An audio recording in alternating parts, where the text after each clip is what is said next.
দাবী জনোৱাটো কাকো আপুনি বাধা দিব নোৱাৰে, কিন্তু আমাৰ গোটেই ক'ত আমাৰ শক্তি আছে এটা ছাৰ্ভে হয়, পৰ্যালোচনা হয়, ৰাজনৈতিক ফিডবেক লোৱা হয়, আৰু সেই ফিডবেকৰ অধীনত 16তো আমি মিত্ৰতা কৰিছোঁ, 21তো কৰিছোঁ, গতিকে 26তো হৈ যাব।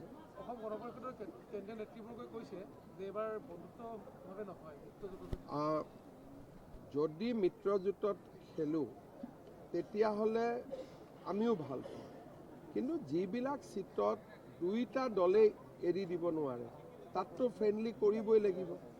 গতিকে যদি মিত্ৰতা 100% হয় এইটোতো আমাৰ ভালৰ কথা, আৰু AGP দলে যদি তেনেকুৱা কথা কৈছে এইটোতো বহুত আনন্দৰ কথা, তাৰমানে তেওঁলোকৰ লগত আমাৰ কোনো ডিছপিউট নাথাকে।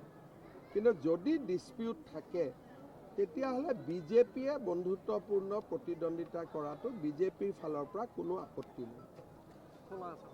আমি কাৰণ তেওঁলোকৰ এটা সংগঠন আছে, টিকট নিদিলে ৰাইজে বেয়া পাব পাৰে, গতিকে আমি এটা একমডেট কৰিছোঁ AGP যে আপোনালোকে যদি মনাব নোৱাৰে কোনোবা মানুহক, কাৰ্যকৰ্তাক, এইটোত বেয়া পোৱা কথা নাই, BJPয়ে একদম বেয়া নাপায়, আপোনালোকে ফ্ৰেণ্ডলি খেলিব পাৰে। তেখেতসকলে এইটো কথাও কৈছে যে ইয়াত ভেটি আছে, যিটো সমষ্টিত ভেটি আছে।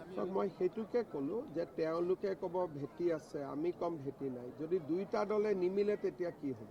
তেতিয়াতো বন্ধুত্বমূলক খেলিব লাগিব। এইটো আপোনালোকক লৈতো প্ৰেছ ষ্টেটমেণ্ট দি থাকিলেতো সমস্যাটো সমাধান নহ'ব। সেইকাৰণে BJPৰ হাতত এটা সমাধান সূত্ৰ আছে যে যিকেইটাত পাৰোঁ মিলি